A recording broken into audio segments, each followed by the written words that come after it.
representatives from every agency that will work in this emergency operations center, from the health departments and social services to our law enforcement, to public works and transportation. So any event that would come up, whether it's folks losing power and we have to stand up shelters, we've already put plans in place that we will know where we're taking our residents to.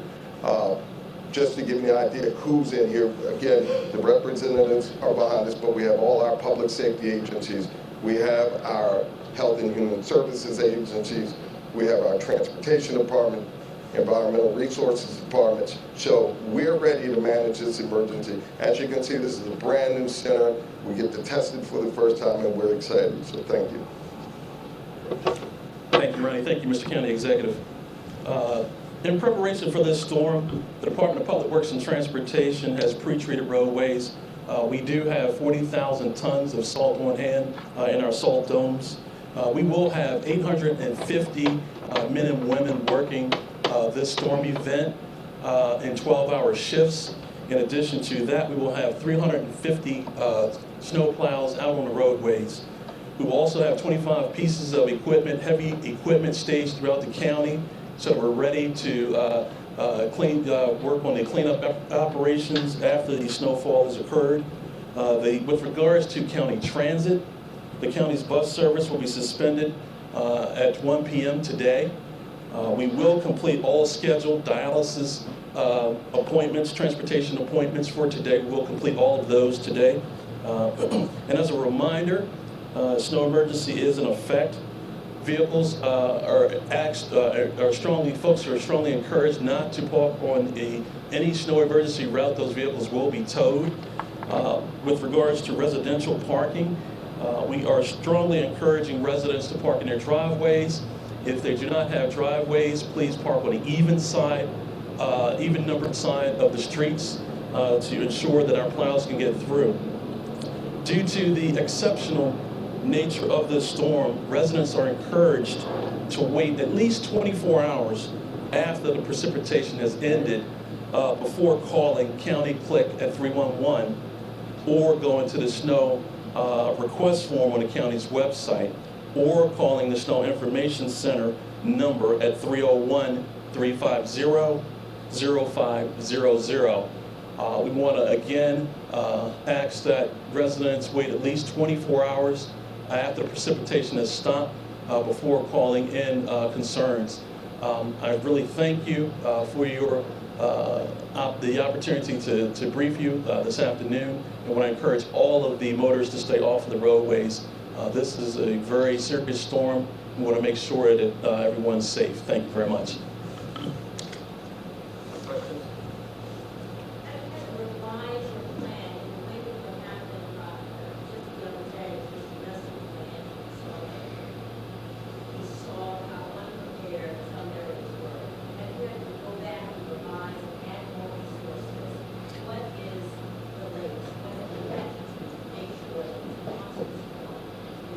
Well, one of the things we did was, in the wake of what happened the other day, Wednesday night, is I went to Department of Public Works with Daryl Mobley just to look at our preparation for that little bit and to make sure we're prepared for the heavy storm that's coming. And we are. We pre-treated the roads. We got the snow plows ready to go. We got the men and women on standby. This command center right here will be looking at this 500 square miles of our county and be able to react to what's going on. So we're prepared for it, and I think that's the thing that we want to emphasize. And if I could just emphasize something that Director Mobley said, and that is for residents to wait until the snow has actually stopped. Because the men and women who are going to come out there and deal with the problems that are going on, whether it's cleaning the roadways or getting to folks, they can't go out there in this heavy snow. And so what we need to do is make sure that stops, and then we can get out there and deal with some of the emergencies.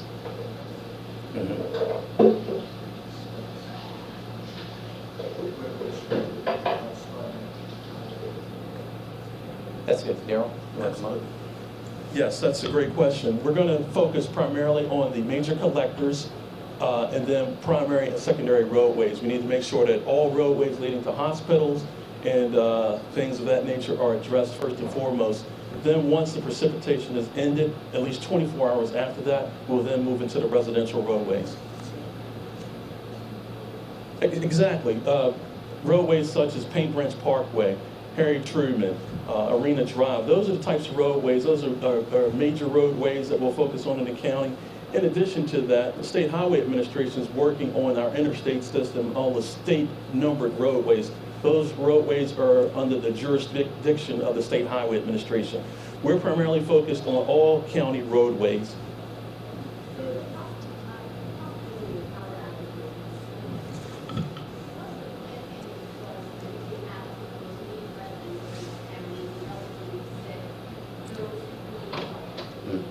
Well, first of all, we will have representatives from all of those, from their utilities in here in the command center, and I'm going to have Ronnie talk about how we're going to coordinate with our human resources folks. So what we've done is we've identified locations that if folks lost power and did not have heat, we've identified locations that we would get residents to.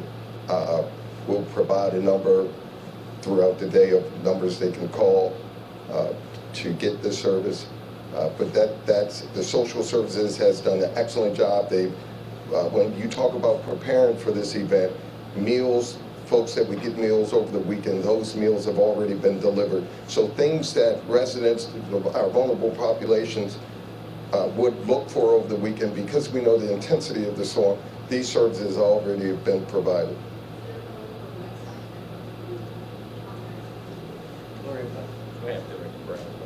Good afternoon. The Department of Social Services has been preparing for this event all week. We've reached out to anyone that's on our active caseload in a vulnerable situation, checked in with them to make sure that they have utilities and food.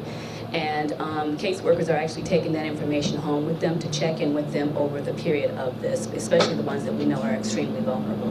In addition, we're working very closely with the Office of Emergency Preparedness to make sure that we have pre-positioning of supplies for our staff once we have to activate a mass care shelter. The phone number, if you come across someone that you think needs sheltering, if you would have them dial 211, we have a plan in place to find transportation and get them to one of our Warm Nights locations. One of the things I would say is that this emergency command center is new to us in the county, but emergencies aren't. This administration's had its fair share, so these men and women standing behind me have a lot of practice. And but the main thing is, as I emphasize, is for people to stay off the roads, stay in your houses. There was a time to go out there and to get things you need, especially those who need medicine. We hope that people have gone out and gotten that, because stores are going to be closed. CVS, 7-Eleven, all those places are going to be closed. They're not going to be places for you to go out. This is going to be at least 72 hours. So be prepared, be safe, get some fun and games in your house, but let these men and women who are putting their lives on the line, who have to be out, let them be able to do their job. More question? Chief?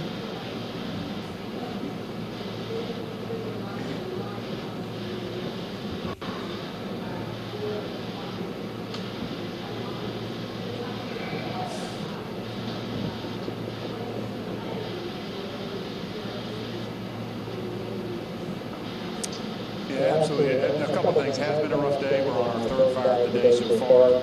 We've had over 30 people displaced by fires. Fortunately, Fire EMS, Emergency Management, Family Services work together to make sure those folks are housed, and we've taken care of that. Nobody's left without a plan. So that's done. We have upstaffed stations. We have additional assets ready to go, whether it's a collapse, the confined space, all of those things that we deal with outside of the fires and EMS. All of the chains for the ambulances and the fire trucks, all of those things are ready to go. It's just a matter of getting out there. Two things that are critical for folks. One is fire hydrants. We ask people to adopt a fire hydrant. If you haven't gone outside of your house and figured out where the closest fire hydrant is, please do it now, because you don't need us or yourself searching for it when it's covered in 2 or 3 feet of snow. You make sure if people can adopt a fire hydrant now and then help us dig it out when it comes time, so that it's dug out before we need it. That's valuable time that we won't have to waste finding a hydrant or trying to dig it out. And the other is smoke alarms and CO detectors. The smoke alarm this morning alerted 26 people to the fire on Queens Chapel Road. cannot emphasize enough the importance of making sure you have that. So when you're out getting your bread, milk, and toilet paper, which I think most people have already probably gotten, get a smoke alarm at the same time. And carbon monoxide detectors, the last thing. We talk about generators. We talk about all the things that people use. Make sure the generators are used in an uncovered outside environment, not in a garage, not under a porch. It needs to be an uncovered outside environment. The carbon monoxide detector is the best defense against making sure it doesn't build up.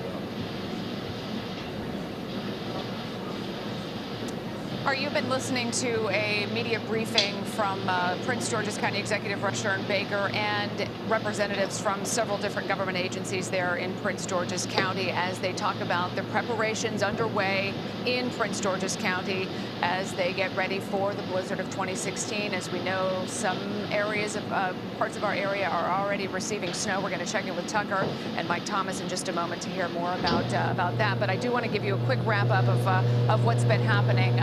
And Tucker, we'll go to you in just a second, but they've been saying to stay off the streets. And Tucker, I know you're going to say that that's exactly what needs to happen so that those emergency vehicles can get through. Move your vehicles so that the plows and emergency vehicles can get through.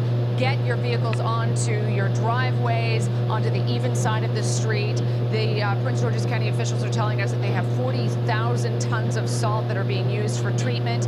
850 men and women working in 12-hour shifts throughout the weekend as the storm comes through. 1,200 pieces of heavy equipment that will be used for cleanup as after the snow starts falling. They also wanted to remind residents that you need to wait 24 hours after the snow has stopped falling before calling the county for help. They don't want to put their personnel in danger and unnecessary danger to get out there in the middle of the blizzard. They have set up locations throughout the weekend for residents who do lose heat. If you do lose power, if you don't have heat in your home, so in an emergency, you can call the county. So this continues to be obviously a developing story, which we will keep you informed of what is happening there in the county. The last message that we did hear from the county, very important and essential because they have seen fires today, is to keep your fire hydrants in your neighborhood free of snow as much as possible, to dig out those fire hydrants throughout the storm. All right, so let's get the latest because I know that those flakes have started flying in some parts of the area. From Tucker Barnes, we're going to start with you. Hey, Tucker. Hey, Laura. Thank you very much. Yeah, widespread reports. Thank you, everybody that's been tweeting me and tweeting Caitlin and Mike Thomas about the snow that's falling across the area. Widespread reports will get snow now and already some really quick, very rapid accumulations. And we just want to give you a heads up here. It's certainly a possibility that you could have a couple inches on the ground over the next few hours. As we're expecting the snow to only pick up in its intensity here later this afternoon. Blizzard warning in effect starting at 3 o'clock this afternoon, although we've got flakes flying at this hour. And let me just mention, if you're going to be trying to travel up towards Philadelphia or New York over the next 24 to 36 hours, they too are under a blizzard warning. So not ideal conditions at all for traveling on the roadways here over the near term. There is your snow machine, and we kicked it into gear, and yes, we had a little hole over DC about an hour ago. That is filled in. Reports of flakes flying in Bethesda, reports of snow on the ground out in Front Royal, out towards Culpeper. I've seen pictures of snow on the ground. So here it comes. It's on the way. And again, certainly by 2, 3 o'clock this afternoon, everybody will have snow in their area, and we'll be dealing with some accumulations. There's a live shot, and you can see the beltway still moving at speed, but we've also got flakes on that camera. So again, snowing lightly at the moment. It will not be snowing lightly in the next couple hours. The snow will pick up in its intensity very, very quickly. Let's go back to that satellite radar. I just want to show you the storm system still taking shape. Really, the worst of it won't be until overnight tonight and early tomorrow morning. That's when we can expect whiteout conditions, perhaps blizzard conditions around here early tomorrow morning. Snowfall rates could approach 2, perhaps 2.5, 3 inches an hour if we get some thunder snow going. So we got a very serious situation ahead, and we're still expecting widespread accumulations of more than a foot, in many cases more than 2 feet. All right, I'm going to now toss it up to the second most handsome male weather forecaster at Fox 5, Mr. Mike Thomas, and he's going to give us more on how much snow. I think Gary's going to take that as a compliment there, Tucker. Yeah, you're absolutely right. And you're going to tell us how much snow we got and what we can expect as far as winds, power outages. Yeah, again, another live look outside here, and you can almost see it in the atmosphere. The snow is starting to come down. It's filling in. Again, if you're watching from home right now and you don't have anywhere to be, stay off the roads at this point. Let the crews get out and do their job. It's going to hunker down for the next few hours. Keep it tuned here, and we'll keep you posted on all the changes. Yeah, let's go over to some of those snow totals right now, because we already have them rolling in, and they're extreme in some locations. Most of these locations down to the south and west. Waynesboro, Virginia, already at 3 inches. Fisherville, Virginia, 2.3 inches this hour. So again, snow is going to be piling up very, very quickly. Okay, Laura, I believe I'm going to send it over to you. Thanks very much. And we want to now go to a Pepco media briefing. Let's listen into what Pepco is telling us. I'd like to speak to our internal preparedness, focusing on our crew resources. We currently have 150 linemen on our system, 200 tree crews, and 200 sustaining contractors who are ready to restore power around the clock. Our call center is also staffed around the clock. We have requested outside resources to complement as well. One of the things that I want to underscore about this event is that it will require a community response. When we look at the weather projections, we're talking about record levels of snow and very high winds, and we have to be prepared to address that. As a result, our restoration effort could be a multi-day effort. We are working very closely with our emergency management agencies in Prince George's County, Maryland, the District of Columbia, as well as Montgomery County, Maryland. We have to coordinate our response to this event and facilitate the restoration process. I want to know, Pepco has made significant progress and investments in order to improve our system, and our customers are seeing the results. However, any system remains vulnerable to extreme weather events. We urge our customers to prepare. When we're making these preparations, again, this could result in multi-day outages. Yesterday, we executed calls to our customers to alert them that they should prepare for this event. We focused on all of our customers as well as those customers that are part of our medical notification program. One item that I do want to underscore is that our customers have to report their outages, and it's important for them to request callbacks in terms of power being restored. We have a prioritization process that our Vice President of Asset Management will speak to in terms of our restoration process. Our customers should report outages largely through 3 different ways. Number 1, they can call Pepco at 1-877-PEPCO-62. We also have a mobile app wherein they can access information on their outage, look at our outage map, look at estimated times of restoration. So they should utilize that vehicle as well, and that's very important. I mentioned earlier that we're accessing crews from the outside as well, and I want Mike Maxwell to speak to that mutual assistance process and the number of additional resources that will be coming on our system. It's very important through this process that our customers have emergency kits in place, that they have information on who they should contact and call if they find themselves in an emergency situation. They should definitely follow and track news reports because that is extremely critical as well. They should also have at least 3 days of non-perishable foods. They should definitely have access to a landline as well as a cell phone. And also going back to customers who are really in need, who are on medical equipment, it is important for those customers to have a backup plan. As a company, we are committed to working diligently and quickly to restore service. But going back to the magnitude of this event, There are some things that could impact that process based on the accumulation of snow as well as winds. When we face a situation where we have winds that are 35 miles per hour and higher, that impacts our ability to put our bucket trucks up in the air, as well as there are issues concerning accessing the roadways. So all of those things have to be taken into consideration. So we asked our customers to be patient through this process. This is an all hands on deck operation for us, and we're committed to restoring our customers as safely and quickly as possible. At this time, I would like to turn it over to Mike Maxwell to speak regarding our mutual assistance process as well as our restoration process during emergency events. Thank you.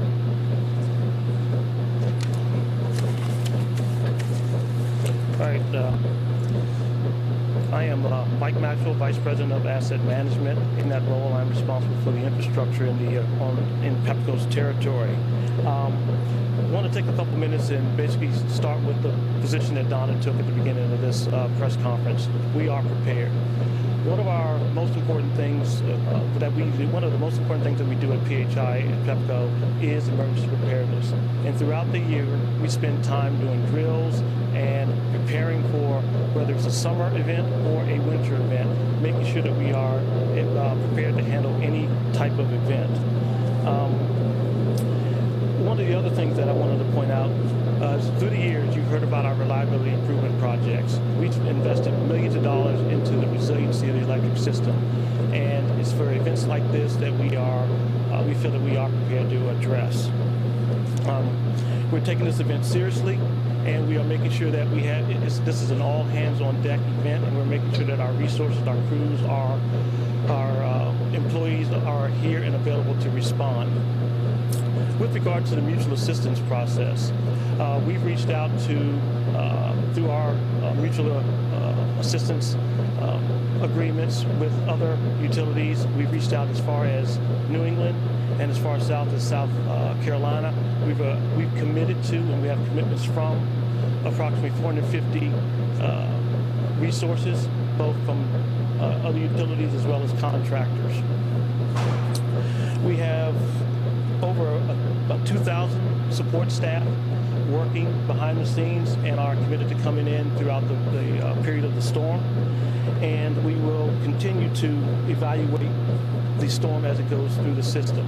One of the things with regard to our processes, as the storm approaches the system, we will deploy crews as appropriate.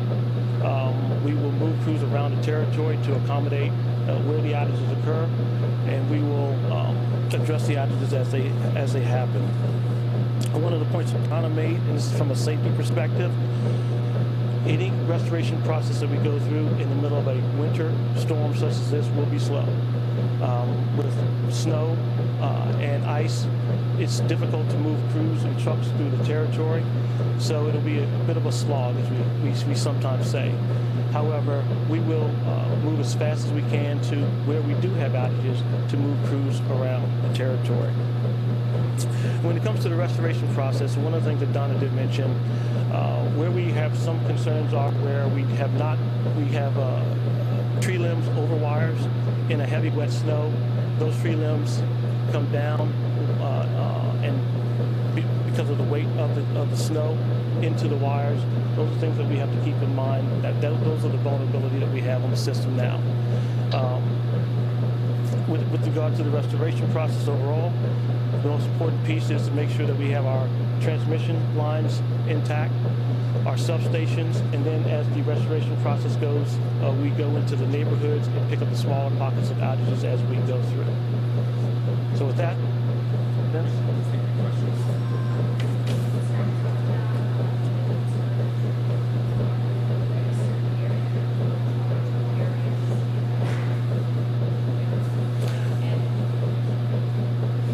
There are small pockets where there are tree limbs. We have our tree contractors on the property now, and where we can, we are removing those, but those are small pockets. I do not know those areas off the top of my head. When I say pockets, in the neighborhood here, a tree there, if there's a single tree limb over a wire, that's enough to be able to create an outage if that occurs.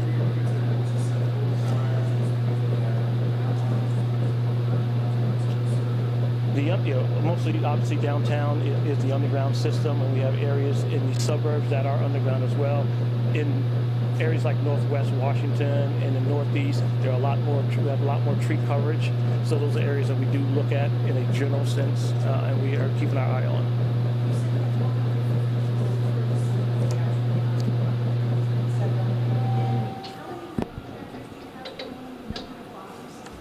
Okay, just to review, we have, of our internal contractors, about 150.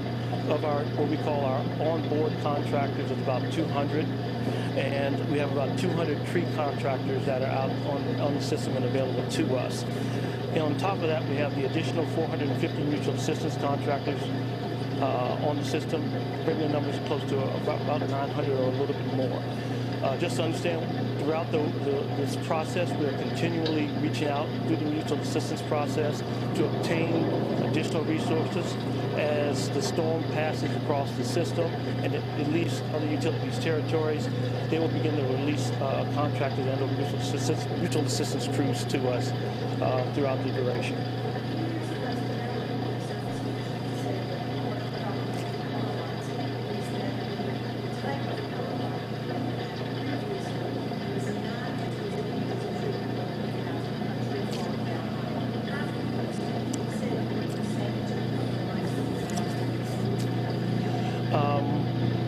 What they are speaking to is we used to have what's called bare wire. We put what's called tree wire, just an insulated wire that has sort of a neoprene or insulated jacketing over the wire. That's far more resistant to tree contact. And over the last 5-6 years, through our reliability improvement programs, we have replaced, I don't have the number, but miles and miles of that wire out there, making the system more resilient. So we've spent millions and millions of dollars rebuilding the electric system. Where we had weak poles, we replaced them with stronger poles. Where we've had wood cross arms, we replaced those with fiberglass cross arms. We've replaced aging infrastructure. We've done a tremendous amount of work over the last 5 or 6 years to boost our resiliency. And that's why I'm quite confident from a preparedness standpoint that we are prepared to address the storm.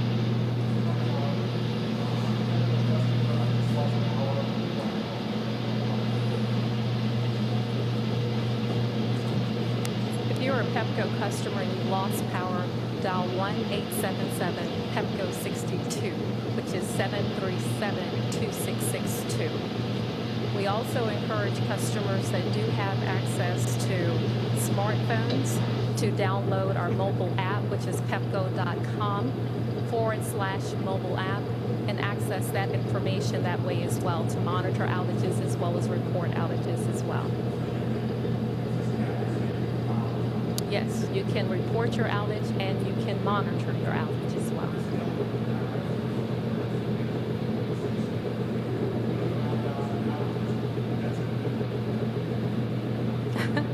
That's an interesting question. From our perspective, any outage is significant. We will work very expeditiously and safely to restore power to our customers. We're concerned about the weather conditions, so any particular outage for us is a serious event.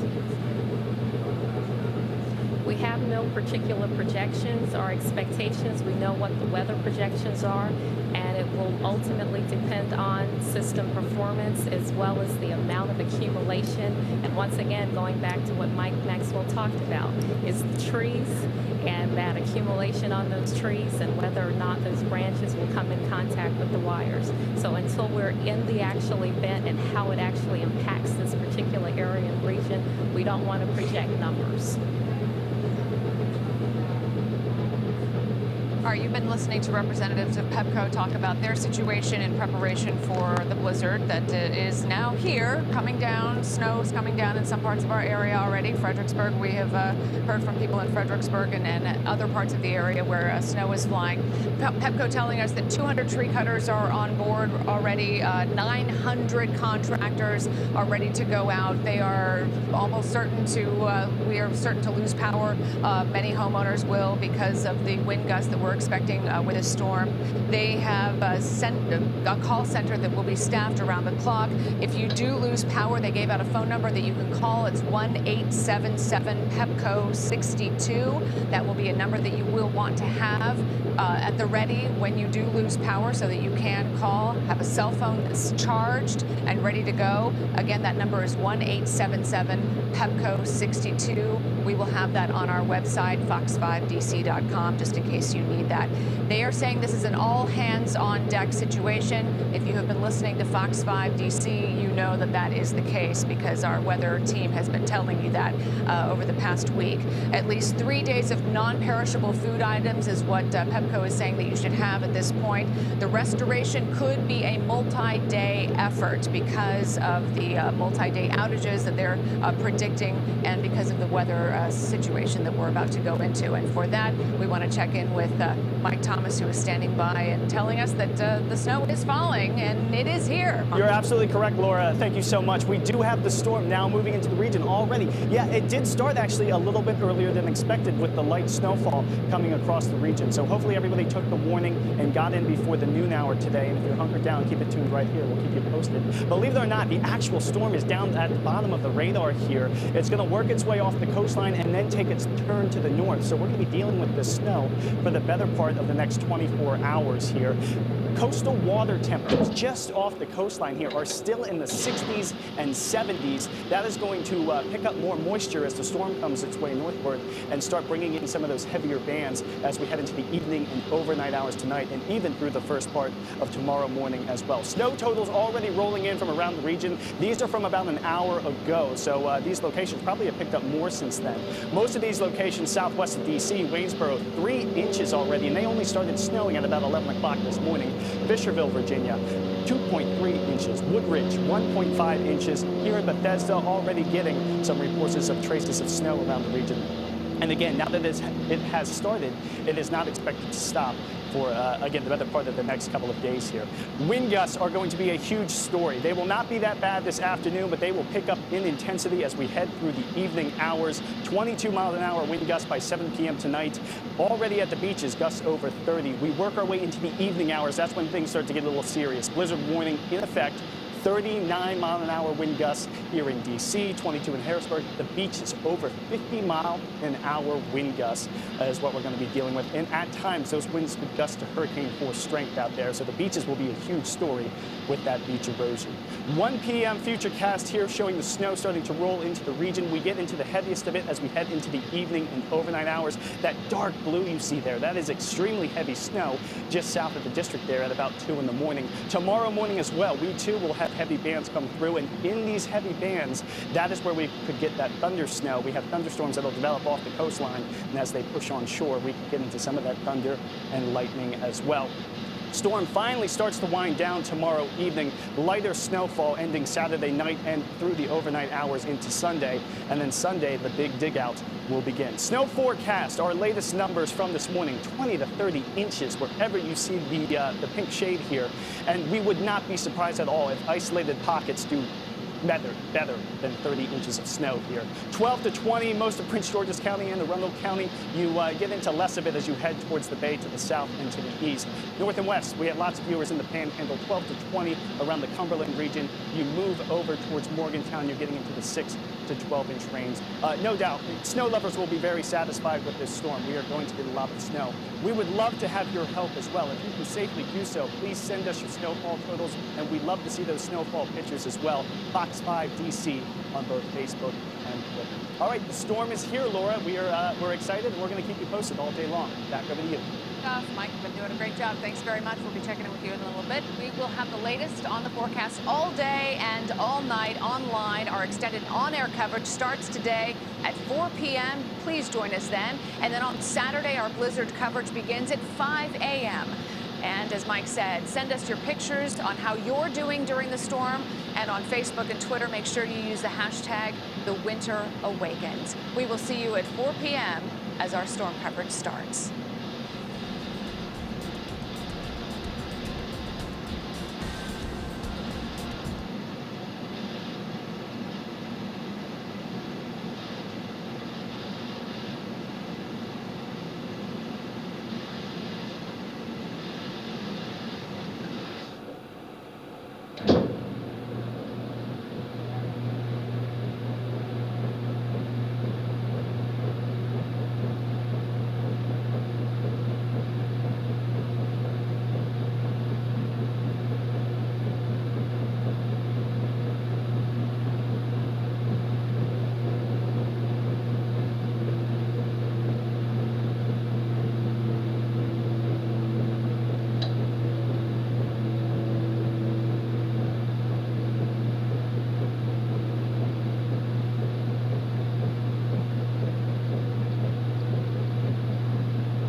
This is a Fox 5 News special report.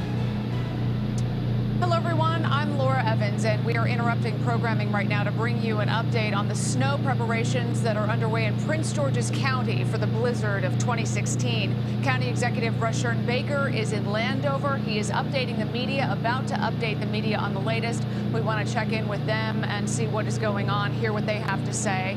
And we can tell you that they have been staffing an emergency operations center, preparing shelters, and treating the roads. We want to listen in to hear what they have to say as they begin to prep the media, to tell the media about their preparations that are now underway in Prince George's County. Let's listen in.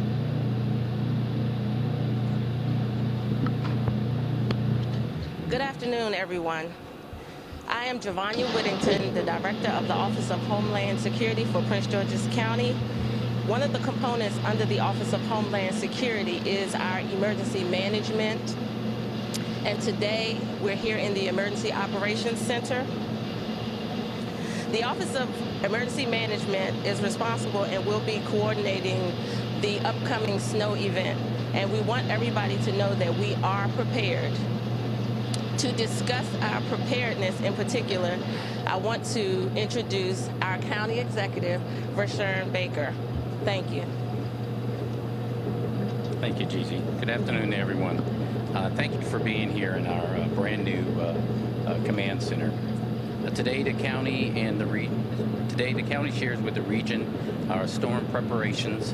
We also want to inform residents that we have declared a state of emergency in Prince George's County. This state of emergency will allow us to go to the state for additional resources. In fact, just before this press conference, I received a call from Lieutenant Governor Boyd Rutherford, who called to let us know that any assistance we need from the state, that they are prepared to do that, and that will be helpful to us. We want all our residents to take the storm very seriously as the impact over our region over the next 72 hours. We have been preparing for this event all week, and there are teams of people from public safety behind me, to human resources, to our health department, to every part of Prince George's County's government that stands ready to carry us through this storm. This event is projected to leave behind a significant amount of snow that could cause some very serious damage in the area. So we want people to take precautions. This storm could have power outages, structural damage to buildings, homes as a result of the heavy snow that we see that could come down. We're asking residents to please stay home as the events unfold. Between the heaviest points of the wind and the heavy snow, the winds, the conditions will not be very good for travel outside. So we're asking residents once again to stay indoors. If you don't have to go outside, do not once this comes down.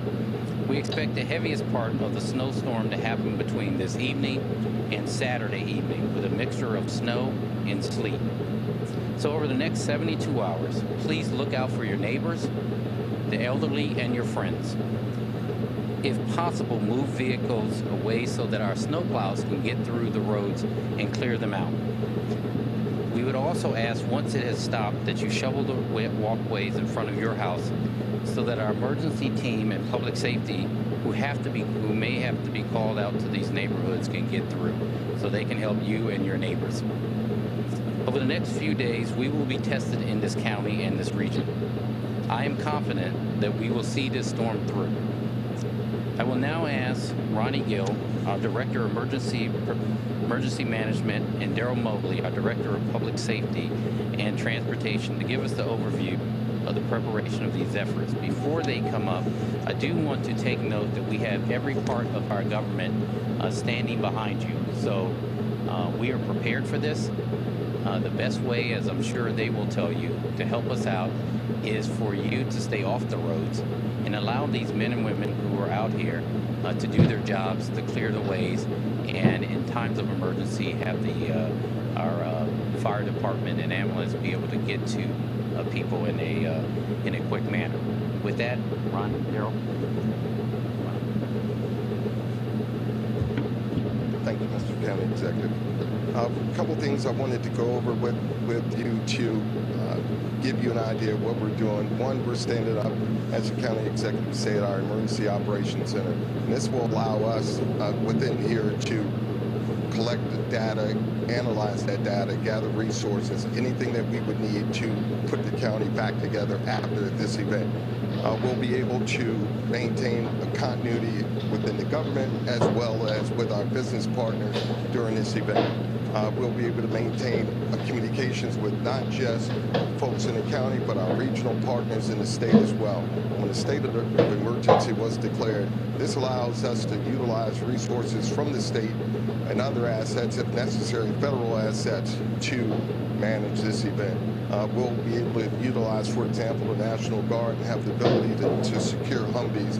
When we're looking at 18 inches or more of snow, four-wheel drive vehicles may not be able to get through. So we'll be able to acquire these other resources. As the county exec also alluded to, that we have representatives from every agency that will work in this emergency operations center, from the health departments and social services to our law enforcement to public works and transportation. So any event that would come up, whether it's folks losing power and we have to stand up shelters, we've already put plans in place that we will know where we're taking our residents to. Just to give you an idea of who's in here, again, the representatives come behind us, but we have all our public safety agencies. We have our health and human services agencies. We have our transportation department, environmental resources departments. So we're ready to manage this emergency. As you can see, this is a brand new center. We get to test it for the first time, and we're excited. So thank you. Thank you, Ronnie. Thank you, Mr. County Executive. In preparation for this storm, the Department of Public Works and Transportation has pre-treated roadways. We do have 40,000 tons of salt on hand in our salt domes. We will have 850 men and women working this storm event in 12-hour shifts. In addition to that, we will have 350 snow plows out on the roadways. We will also have 25 pieces of equipment, heavy equipment staged throughout the county, so we're ready to work on the cleanup operations after the snowfall has occurred. With regards to county transit, the county's bus service will be suspended at 1 p.m. today. We will complete all scheduled dialysis appointments, transportation appointments for today. We'll complete all of those today. And as a reminder, snow emergency is in effect. Vehicles folks are strongly encouraged not to park on any snow emergency route. Those vehicles will be towed. With regards to residential parking, we are strongly encouraging residents to park in their driveways. If they do not have driveways, please park on the even numbered side of the streets to ensure that our plows can get through.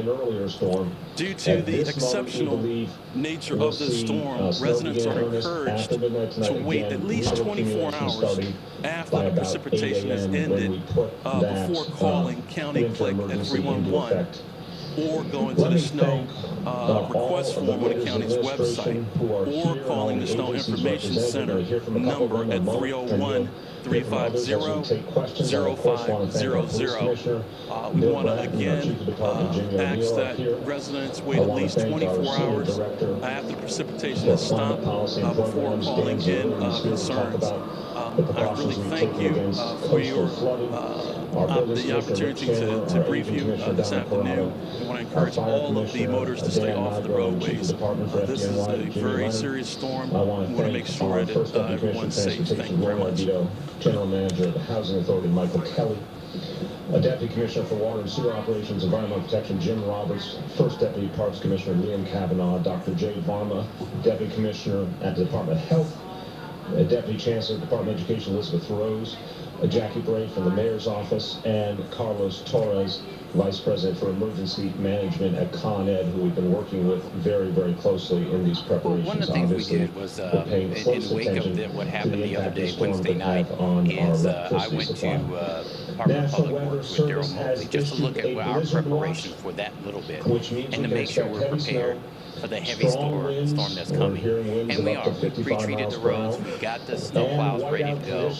We got the men and women on standby. This command center right here will be looking at this 500 square miles of our county and be able to react to what's going on. So we're prepared for it, and I think that's the thing that we want to emphasize. And if I could just emphasize something that Director Mobley said, and that is for residents to wait until the snow has actually stopped. Because the men and women who are going to come out there and deal with the problems that are going on, whether it's cleaning the roadways or getting to folks, they can't go out there in this heavy snow. And so what we need to do is make sure that stops, and then we can get out there and deal with some of the emergencies.